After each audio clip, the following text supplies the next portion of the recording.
up on the platform. On my immediate left, we have our Qari, Brother Abdurrahman Sadin.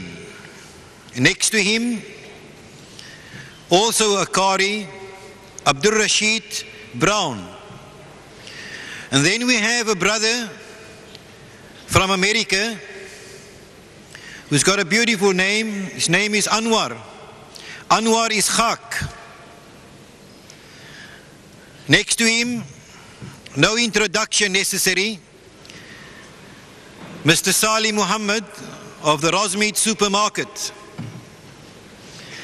And then we have Brother Ahmed Deedat, our eminent scholar of the Bible and the Quran. He'll be one of our speakers this evening. And next to him on the far side, we have Mr. Paul Findley, the author of the book that was available in the foyer. Mr. Paul Findley was a congressman in the United States of America for about 22 years. But you can see he's quite a handsome guy. And his wife wouldn't allow him to come to South Africa alone. We welcome you also, Mrs. Findley, seated right in front. May you enjoy the hospitality of Cape Town. Thank you.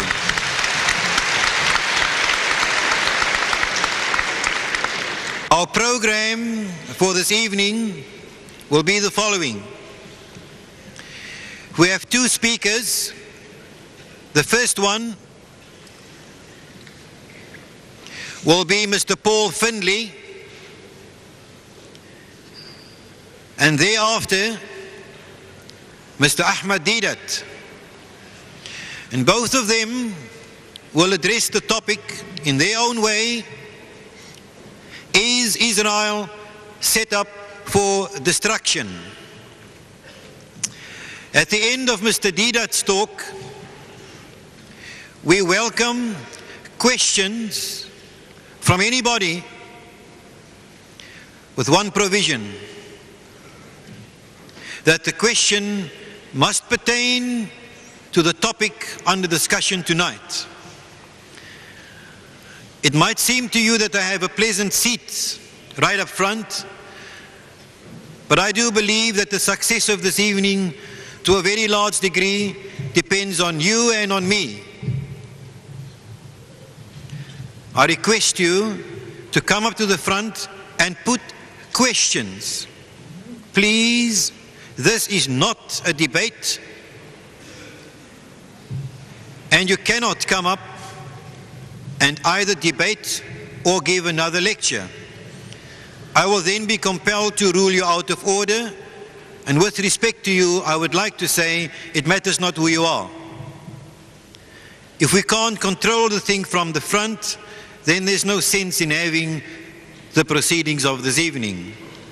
So if I stop you, it is the way I see it, in the interest of this evening. I now have great pleasure in calling upon our first speaker for the evening, Mr. Paul Findley.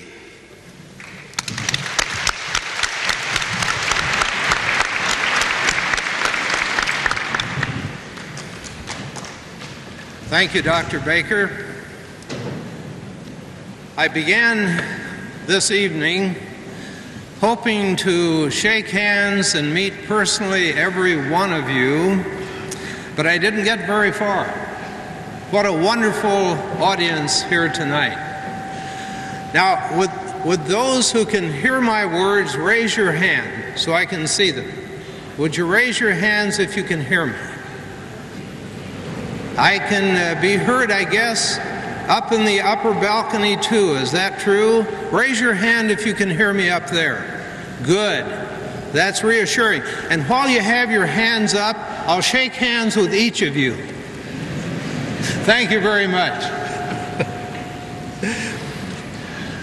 Mrs. Findley and I have had a glorious time in South Africa. We've encountered something a little bit unusual, though. Several people have said that we talk funny. Now here we thought it was South Africans who talk funny. Now, if my talk is so funny that you can't understand it, Dr. Deedat has promised that he will give you an English language translation of my remarks when I finish. Now, you met Mrs. Findley just a moment ago. She's a very important person, very important to me personally, but also important to you tonight. She's my timekeeper. She makes sure that I don't talk too long. If I begin to talk too long, she raises her left arm up to listen to the watch to make sure it's still running.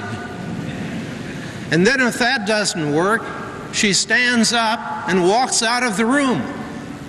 So you can see she fills a very important function tonight as my timekeeper. Lucille, would you stand up and say hello to the gathering?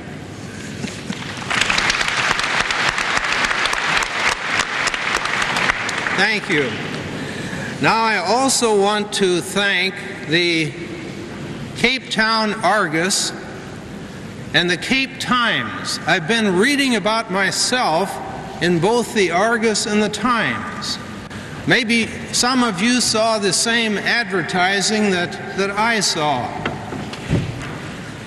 They described me in the advertising as Arafat's, whoops, things are changing here. This is an unrehearsed part of the program.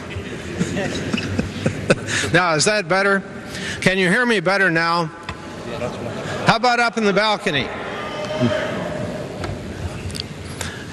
Now, does that come through better? It sounds to me much better.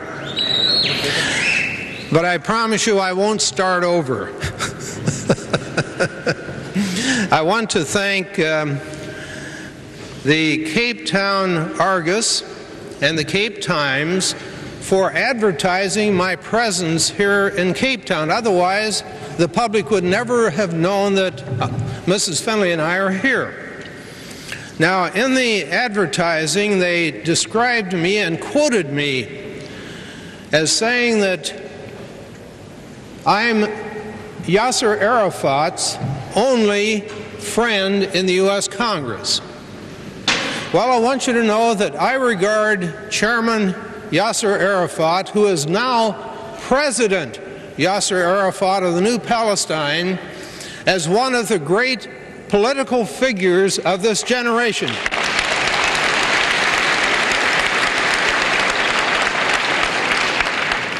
And I am very proud to be known as his friend.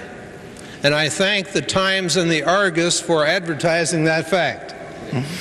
They also say that I am a former paid employee of the Arab American Anti-Discrimination Committee. That's an organization based in Washington, D.C. Well, for a time I was paid by this organization, and I want you to know that anytime I have the opportunity to work for an organization that works against racial discrimination, I will take great pride in having that job.